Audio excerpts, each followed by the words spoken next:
Assalamualaikum warahmatullahi wabarakatuh. Kembali bersama kami di Famous Channel for Islamic Youth. Saat ini kita akan berbincang-bincang tentang bahasa bersama Ibu Tutut Guntari. Nah, bagaimana sih bahasa? Seberapa pentingnya kan bahasa kayak gitu? Karena bahasa itu adalah komunikasi kita sehari-hari pasti menggunakan bahasa ya Ibu ya. Oke, Iya, Ibu betul sekali. Bu Tutut Guntari ini keseharian Anda di mana? Saya sebagai pendidik di SMP Negeri 3 Tanjung Anom. SMP Negeri 3 Tanjung Anom. Oke. Super sekali. Ibu berarti ini kalau di SMP 3 ini mata pelajaran apa yang Ibu ampu? Saya mengajar bahasa Inggris. Bahasa Inggris. Anda ini cinta sama bahasa Inggris ternyata. Saya cinta bahasa, cinta pendidikan, cinta sastra. Cinta sastra. Bahasa apa yang Anda cintai semuanya kira-kira? Seluruh bahasa saya berminat untuk mempelajari. Namun demikian yang saya benar-benar kuasai hanya 3 saja. Bahasa ibu, bahasa Jawa, bahasa ibu ya. Bahasa Indonesia dan bahasa Inggris. Bahasa Inggris, bahasa ibu itu hubungan antara anak dan ibu gitu ya. Bahasa pertama. Bahasa pertama yang diberikan kepada saya pada saat saya baru lahir, kemudian berkembang menjadi anak-anak menggunakan bahasa Jawa. Bahasa ibu, cenderung bahasa Jawa pada culture kita ya. Dan juga mungkin ini adalah cenderung kalau bahasa ibu mengarah pada afeksi kayak gitu. Iya, betul.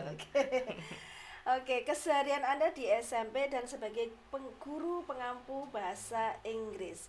Ibu, bahasa itu seberapa penting sih dan apa sih bahasa itu sebenarnya gitu loh. Ya, terima kasih. Kalau kita berbicara tentang bahasa, tidak lepas dengan kunci bahasa itu. Salah satu kunci bahasa itu yaitu menggunakan bahasa. If we talk about language, we have to think about how to use the language, bagaimana menggunakan bahasa itu. Untuk menggunakan bahasa, kita perlu 4 keterampilan. 4 keterampilan nih, penasaran seperti kita, children learning process. Proses belajar anak-anak itu, pertama dia akan listening, mendengarkan dulu suara-suara, bunyi-bunyi, belum berupa voice. Kemudian anak setelah mendengar itu akan menirukan, berbicara, jadi speaking. Setelah listening, speaking, jadi belajar mengucapkan voice berupa kata. Pertama misalnya, ayo dek duduk, dia akan mengatakan duk, begitu. Jadi kalau mengajarkan juga harus luas. Ada tahapannya bisa ya, bahasa itu kunci bahasa. Betul. Kemudian setelah mengucapkan baru reading, baru membaca A, B, C, setelah itu writing. Jadi 4 keterampilan itu perlu dikuasai untuk bisa berkomunikasi. Jadi bahasa sangat penting karena dengan bahasa kita bisa mengekspresikan apa yang ada di pikiran kita. Kita bisa membaca dengan bahasa, kita bisa transfer ilmu dari buku, dari tulisan apa saja yang menarik kita. Ada yang minatnya pada novel, ada yang pada komik, yang ada gambar-gambarnya misalnya. Semua bentuk tulisan, bentuk karya itu bisa tertransfer melalui bahasa. Jadi dengan bahasa kita akan menambah pengetahuan. Berarti tadi ada 4 keterampilan ya. Kalau boleh tahu nih, bahasa ini sebagai ilmu atau keterampilan? Bahasa selain sebagai ilmu juga sebagai sebagai keterampilan. Jadi kalau kita ingin memperkuat empat keterampilan bahasa, kita perlu mengetahui juga, mempelajari juga tentang komponen-komponen bahasa. Komponen bahasa ada fonem, ada morfem yang terkecil dari bahasa itu, ada kata-kata. Jadi vocabulary, kosakata itu sangat penting komponennya. Kemudian di dalam bahasa kita juga harus menguasai pronunciation, pengucapan. Jadi kalau misalnya kita akan mengatakan the yang ada th itu harus benar pengucapannya seperti kita ngaji itu. Misalnya misalnya di sini ada di sini your lower teeth, gigi bawah, di sini your tongue. Kalau the pengucapannya kita harus benar-benar ke anak menerapkan dengan melet dulu. Meskipun belum sikatan nggak apa-apa semacam itu. Kemudian then. Dan contohnya itu pronunciation. Kemudian structure, tata bahasa juga komponen dari bahasa. Jadi kalau kita akan menulis tulisan ilmiah itu nantinya kan di dalam gadget kita kadang-kadang ada tanda merah itu kalau misalnya strukturnya kurang betul. Misalnya orang-orang Eropa biasa menggunakan kalimat aktif. Kita gunakan kalimat pasif, mungkin akan ada underline merah semacam itu. Jadi selain ini informasi yang baru nih, ada underline-nya ini ya. Kadang apa sih underline-nya ini? Nah, ternyata seperti ini kayak gitu. Oke, setiap negara punya itu ya, punya ciri khas ya, walaupun bahasa Inggris tapi punya ciri khas sendiri-sendiri ya, setiap negara itu ya. Oh yes, bahasa Inggris pun itu juga ada minimal ada 3 ciri khas. Yang American English, yang Amerika yang sangat jelas pengucapannya, pronunciation-nya orang-orang Asia sangat familiar. Iya, familiar untuk ucapan-ucapan Inggris Amerika. Kemudian Inggris kalau Amerika, yang berarti kita ini Inggris Amerika biasanya kita yang agak sulit itu yang British. Kemudian yang paling susah itu sebenarnya Australia. Jadi how much is this itu kan jelas ya kalau Amerika. Tapi saya pernah berbicara dengan orang Australia, how much is this? Jadi saya bingung. Aduh, ini ngomong apa? Padahal saya ini sudah. Apakah mereka bisa menangkap? Sementara kan kita pakai American ya. Iya. Oh iya bisa. Orang Australia juga tetap paham ketika how much is this ya gitu. Kita yang sulit menangkap percakapan orang Australia. Iya. Kalau orang Australianya bisa dia dengan tahu lah maksudnya. Berarti kalau namanya komunikasi, walaupun kadang strukturnya itu tidak tertata grammarnya, tapi ketika orang sudah nyambung, sudah paham, berarti itu sudah terjadi komunikasi ya? Iya, betul sekali. Oke. Jadi kita sebagaimana kita ketahui bahasa Inggris awalnya kan dari benua Amerika. Kemudian ada orang Amerika yang melebarkan sayapnya menuju ke maksud saya Inggris ya, dari Inggris, asli dari Inggris. Kemudian ada orang Inggris Columbus itu dia menemukan benua Amerika, makanya Amerika disebut negara paman Sam karena paman dari yang orang Inggris ini. Kemudian mengembangkan sayap ke Australia. Jadi aslinya memang dari UK, United Kingdom, kemudian ke USA, baru ke Australia. Berarti itu adalah sejarah kenapa bahasa Inggris itu menjadi bahasa internasional itu salah satunya ya. Karena mungkin orang Inggris itu berpetualang gitu kan dari selain itu bahasanya konsisten. Konsisten. Iya, jadi dari dulu sampai sekarang kalau kita mempelajari ya itu saja, tidak ada tambahan serapan dari yang lain. Jadi dan cara berpikirnya yang pengguna bahasa Inggris ini juga bahasa kan juga menunjukkan pikiran. Jadi pikiran-pikiran yang konsisten yang dikeluarkan juga konsisten. Kalau isinya sampah, yang dikeluarkan biasanya juga sampah. Maaf, intermezzo saja. Berarti kalau padi harus tumbuh padi, jangan dilalang ya gitu ya. Sekarang gini, sastra yang diminati Ibu itu apa gitu? Sastra sendiri bedanya apa sih dengan bahasa ini? Oh iya. Ini kadang banyak yang belum mengerti ya. Iya. Kalau sastra itu kan tulisan yang indah. Sastra tulisan yang indah. indah dari segi gaya bahasanya, indah dari segi strukturnya, indah dari sudut pandang manapun indah. Saya sangat berminat dengan sastra tentang absurditas, tentang absurdity. Sebagaimana kita ketahui bahwa dunia ini kan absurd. Penuh ketidakjelasan. Mengapa penuh ketidakjelasan? Iya, mengapa saya lahir duluan dari Mbak kan kita juga tidak tahu mengapa itu termasuk manusia selalu mencari tahu jawaban-jawaban atas pertanyaan-pertanyaan yang misteri dan sampai sekarang manusia juga belum puas dengan jawaban-jawaban itu. Oleh sebab itu saya sangat menyukai absurditas karena memang banyak hal yang memang absurd, seperti Mbak ini misalnya mengapa kok mendapatkan suaminya siapa Mbak itu kok bukan si A, B, C, D, mengapa kok saya lahir duluan daripada Mbak, mengapa pada saat kita gembira mengapa kita tertawa, pada saat kita kalah dalam pertandingan mengapa kita bersedih. Banyak sekali pertanyaan-pertanyaan yang menimbulkan manusia itu sangat ingin tahu. Kita juga tidak akan tahu apa yang akan terjadi nanti. Apa 15 menit ke depan kita tidak tahu apa yang terjadi. Nah, oleh sebab itu di dalam absurditas yang sudah saya pelajari, ternyata karena banyak ketidaktahuan itu, karena banyaknya hal-hal yang aneh yang bisa kita lakukan sebagai manusia, satu, kita itu harus punya freedom, kemerdekaan diri, jadi diri sendiri. Kalau kita sudah merdeka, itu kita bisa memberi orang lain. Kalau kita tidak bisa makan, orang lain akan diam saja. Berarti tapi kalau apa erat kaitannya dengan prinsip? Sangat.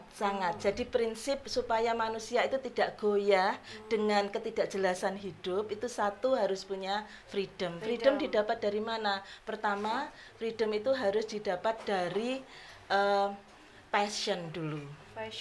Kenapa kok passion? Kesabaran. Bukan, passion itu minat. Minatnya Mbak misalnya mewawancara. Jadi mewawancara itu bisa digunakan untuk mendapatkan sumber penghasilan sehingga bisa mandiri. Kalau kita mandiri kita akan mencapai freedom itu. Jadi manusia harus mandiri, tidak tergantung suami, tidak tergantung mertua, tidak tergantung orang tua, benar-benar harus bisa mencukupi kebutuhan dasar sendiri. Freedom ya. Itu tadi passion. Jadi bekerja harus sesuai minat maksud saya. Jadi kalau tidak sesuai minat nanti pada saat bekerja nggak maksimal. Selain tidak maksimal tertekan, nggak enak ya. Misalnya senangnya dengan tanaman, ya berkecimpung di tanaman, medianya apa dan sebagainya dipelajari sungguh-sungguh. Jadi passion dulu, setelah passion kita bisa mencapai freedom. Tidak tergantung siapapun. Kalau sudah mencapai freedom, sebagaimana dikatakan oleh Pramudia Anantatur, penulis yang sangat jaya pada zamannya, manusia dikatakan hidup itu kalau melakukan pemberontakan. Jadi ikan dikatakan segar, sehat kalau dia melawan arus. Tetapi yang perlu diingat, pemberontakan itu tidak harus frontal, tidak harus protes-protes. Pemberontakan bisa dilakukan melalui solidaritas. Solidaritas merasa satu ikatan, merasa satu ikatan, ikatan pertemanan, persaudaraan sesama manusia. Jadi kita menolong orang bukan karena iki omendi, apakah ini dari Kertosono? Kalau Kertosono kita tolong. Apakah dia Islam? Kalau Islam kita tolong. Tidak seperti itu. Jadi namanya pemberontakan itu wujudnya dari solidaritas. Jadi solidaritas adalah justification atau pembenar dari pemberontakan, revolt atau rebellion itu. Jadi wujudnya loving others, menyayangi sesama. Yang Kasih. kedua misalnya helping others, nurturing others juga termasuk. Nurturing others ngomong lian. Allah sing ngelokno yo, yang mengolok teman kita sendiri nggak apa-apa kita rangkul. Jadi itu termasuk. Jadi itu prinsip. Motivation. Itu yang saya dapat dari sastra. Jadi saya membedah karya sastra. Kemudian dengan menggunakan pisau bedahnya itu ekspresif kritisism, menghubungkan karya dengan pengarangnya. Kemudian yang saya bedah itu ternyata tentang absurditas. Pengarangnya tadi. itu esenya, karyanya ilmiah, karyanya pop, semuanya tentang absurditas. Akhirnya saya bedah dan saya bisa belajar banyak dari sastra. Makanya saya sangat mencintai sastra selain bahasa. Indah ya sastra itu. Makanya ada juga sebuah lagu yang pernah waktu saya kecil dulu ya. Ya masih saya Misteri Ilahi. Itu ternyata. Dan sekarang begini Ibu, bagaimana dengan hubungannya dengan cross culture understanding? Iya. Itu termasuk komponen bahasa. Komponen bahasa. Selain structure, vocabulary tadi, cross culture understanding juga termasuk komponen bahasa. Kalau kita belajar bahasa, kita juga harus belajar culture-nya. Misalnya di ruang tunggu di bandara misalnya ada seseorang yang menginginkan korek api. Misalnya do you have any matches misalnya, sambil memegang rokok begini. Ada bahasa tubuhnya berarti. Iya. Kalau kita nggak ngerti culture, oh ya, I have two. One is in my pocket and one is at home. Wong iki orang ini gimana sih? Wong saya contohnya seperti itu. Kemudian tentang contoh yang lain tentang how to address, bagaimana menyapa. Kalau di Indonesia kan yang menyapa duluan itu santrinya, muridnya, pagi Pak, pagi Bu. Tetapi itu budaya kita. Tapi kalau culture sana yang menyapa duluan itu bosnya. Yang mengucapkan selamat pagi, itu apa kabar, itu bosnya.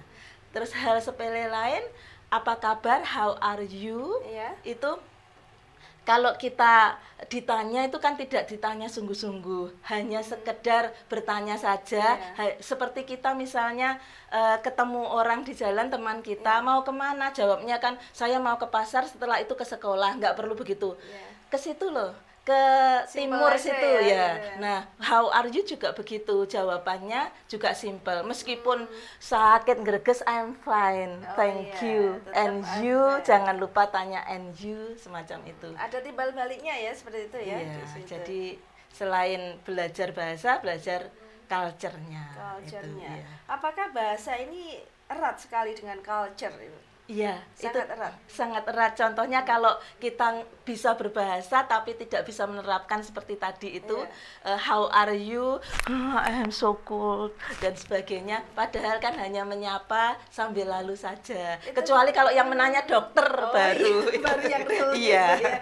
Sekarang begini ya, misalkan saya belum pernah ke Pakistan. Saya tidak tahu budaya Pakistan itu bagaimana, belum tahu ya sebelum saya ke sana. Tapi tiba-tiba saya ke sana kayak gitu, dan saya harus bagaimana ketika itu bahasa saya tidak mengerti tentang cross culture-nya di sana bagaimana. Apa yang harus kita lakukan ketika tidak mengerti tentang budayanya kayak gitu? Pengetahuan kan ada di dekat jari-jari kita. Sebelum ke sana ya kita searching. Iya. Itu saja yang bisa saya sampaikan. Berarti sekarang lebih mudah dengan aplikasi yang ada di media sosial. Benar sekali. Menggunakan fasilitas teknologi sekarang ini ya kayak gitu. Dan itu indahnya kita berkomunikasi kayak gitu. Sekarang gini ya Ibu ya, ini kadang bahasa di WhatsApp itu berbeda ya dengan perkataan. Kadang di WhatsApp itu marah-marah kayak gitu. Seakan-akan karena tidak ada intonasi ya, tidak ada tanda baca. Iya. Pasangan saya sering marah-marah sama saya di WhatsApp gitu kan. Saya biarkan aja, tapi ketika saya telepon ternyata kok tidak sesuai dengan tulisannya kayak gitu. Lah, ini yang kadang sering membuat misunderstanding kayak gitu. Nah, itu bagaimana ya caranya agar kita itu kan tidak salah paham sehingga tidak terjadi hal-hal yang tidak diinginkan. Karena kadang kita tidak bisa mengontrol emosi gitu lah. Saya rasa kalau penggunaan gadget ya sebaiknya dibatasi. Kalau memang komunikasi itu penting, lebih baik ya telepon saja.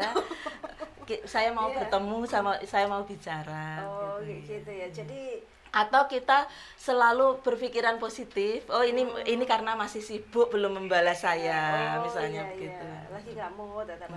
Berarti itu cenderung dengan namanya apa tadi, budaya juga ya di situ ya. Ya, kalau kita mengenal seseorang, apalagi tadi yang dikatakan pasangan sendiri, seharusnya tahu, tidak terjadi kesalahpahaman semacam itu ya. Ini suatu perbincangan yang cukup menarik ya. Ini ada erat kaitannya bahasa dengan culture kayak gitu. Nah, Ibu, ini harapannya, ini terakhir nih, harapannya Anda kepada siswa-siswa Anda dan semuanya tentang bagaimana sih agar cinta dengan bahasa, apalagi bahasa kita sendiri Indonesia kayak gitu. Ya. Sebagaimana kita ketahui, kita itu sekarang harus tidak hanya melek bahasa, tetapi literasi itu juga meluas. Kita harus mengerti tentang kejahatan, harus melek kejahatan. Bagaimana orang akan melakukan kejahatan itu, modusnya seperti apa dan sebagainya. Jadi dengan bahasa tidak hanya mempelajari bahasa, dengan belajar bahasa kita akan banyak pengetahuan, banyak hal yang kita tahu. Kuncinya satu, use the language, digunakan bahasa itu benar-benar digunakan untuk membaca juga kunci dari segala hal yang bisa kita dapatkan. Jadi seperti yang saya katakan, transfer knowledge tadi juga dari berbahasa. Untuk cinta bahasa ya minimal membaca itu juga perlu keterampilan. Kalau misalnya kita rutin, continue, kita istiqomah membaca 15 menit sehari sebelum tidur, nanti akan ketagihan. Nanti akan oh ya ini sangat menarik.